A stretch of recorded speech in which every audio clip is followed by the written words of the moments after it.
Di lautan tidak ada ikan mujair dan ikan lohan, ubur-ubur dan ikan lele.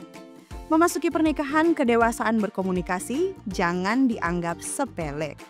Apa itu kedewasaan berkomunikasi dalam memasuki pernikahan serta bagaimana ciri-cirinya? Kita akan membahasnya di sini dalam program Kapas Keluarga Allah Pasti Akan ke Surga.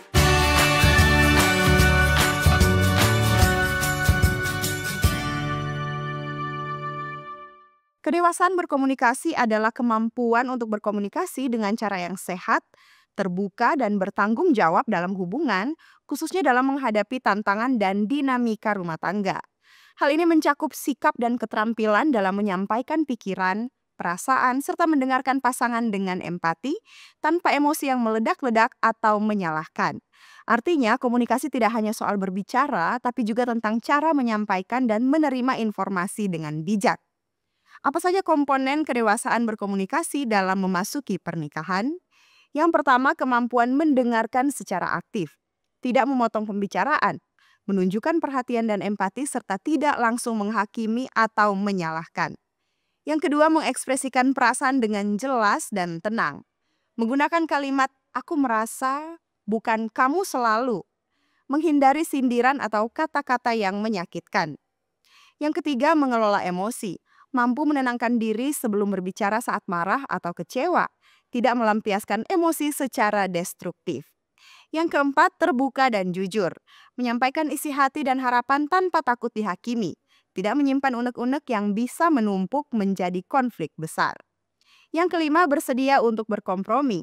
Maksudnya tidak selalu ingin menang sendiri dan mau mencari jalan tengah demi kebaikan bersama. Mengapa kedewasaan berkomunikasi penting dalam persiapan memasuki pernikahan? Alasan yang pertama adalah membangun fondasi kepercayaan yang kuat. Komunikasi yang dewasa dan jujur membantu membangun kepercayaan antara suami dan istri. Tanpa kepercayaan, pernikahan rentan terhadap konflik dan keretakan hubungan. Alasan yang kedua, mencegah konflik berkepanjangan. Saat komunikasi dilakukan dengan kedewasaan, bisa mengontrol emosi, mendengarkan dengan empati, dan menyampaikan pesan dengan cara yang baik, banyak masalah yang bisa diselesaikan dengan cepat tanpa menjadi besar. Yang ketiga adalah meningkatkan pemahaman antar pasangan. Komunikasi dewasa memungkinkan kedua pihak memahami perasaan, kebutuhan, dan harapan satu sama lain secara lebih jelas. Ini sangat penting supaya tidak terjadi salah paham yang bisa berujung pada pertengkaran. Alasan yang berikut adalah membangun koneksi emosional yang lebih dalam. Dengan berkomunikasi secara dewasa, pasangan dapat lebih terbuka dan merasa aman berbagi isi hati dan pikiran terdalam. Hal ini memperkuat ikatan emosional yang menjadi dasar kebahagiaan rumah tangga. Selanjutnya, menumbuhkan sikap saling menghargai dan menghormati. Komunikasi yang dewasa mencerminkan sikap saling menghargai, menghormati perbedaan, dan bersedia menerima kekurangan pasangan tanpa menyakiti secara verbal. Yang keenam, menyiapkan diri menghadapi tantangan pernikahan. Pernikahan pasti punya pasang surut. Dengan komunikasi yang dewasa, pasangan lebih siap menghadapi masalah bersama, mencari solusi, dan saling mendukung. Menikah tanpa kedewasaan berkomunikasi akan sangat mungkin menyebabkan beberapa hal. Yang pertama, sering terjadi salah paham. Tanpa komunikasi yang dewasa, pasangan mudah menafsirkan sesuatu secara keliru karena tidak terbuka atau terlalu emosional saat menyampaikan perasaan. Yang kedua, konflik kecil menjadi besar. Masalah sepele bisa meledak karena cara menyampaikan yang menyakitkan atau saling menyalahkan. Hal ini bisa memperburuk suasana rumah tangga. Selanjutnya yang ketiga, hubungan menjadi dingin dan jauh. Kurangnya berkomunikasi yang jujur dan terbuka dapat membuat pasangan merasa tidak dipahami atau diabaikan, sehingga hubungan menjadi renggang secara emosional. Yang keempat, tidak ada solusi saat ada masalah. Jika tidak bisa berdiskusi secara dewasa, pasangan akan sulit mencari solusi bersama. Akibatnya, masalah menumpuk tanpa terselesaikan.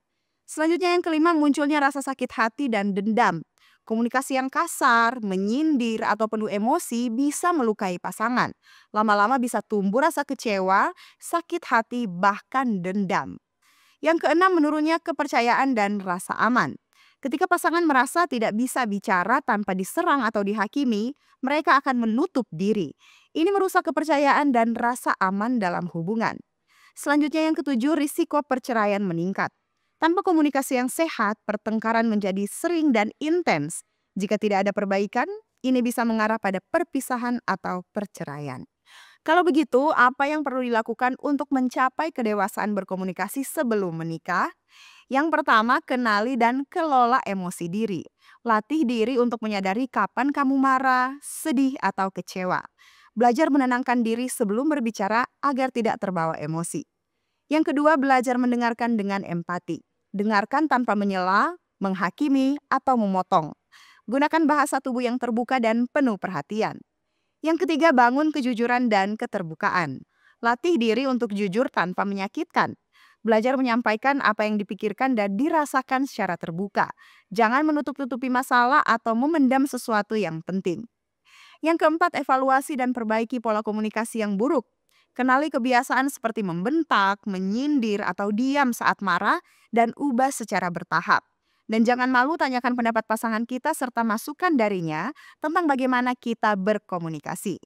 Yang kelima, latihan rutin dengan pasangan. Sebelum menikah, biasakan berkomunikasi dengan santai dan terbuka tentang hal-hal kecil maupun besar dan lakukan secara rutin. Alkitab katakan dalam Yakobus 1 ayat 19, "Hai saudara-saudara yang kukasihi, ingatlah hal ini. Setiap orang hendaklah cepat untuk mendengar, lambat untuk berkata-kata, dan juga lambat untuk marah."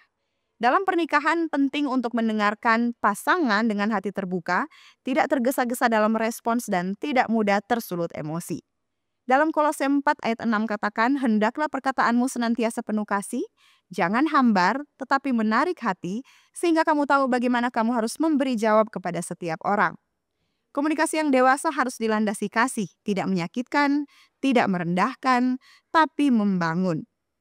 Efesus 4 ayat 29 katakan, "Jangan ada perkataan kotor keluar dari mulutmu, tetapi pakailah perkataan yang baik untuk membangun di mana perlu, supaya mereka yang mendengarnya beroleh kasih karunia."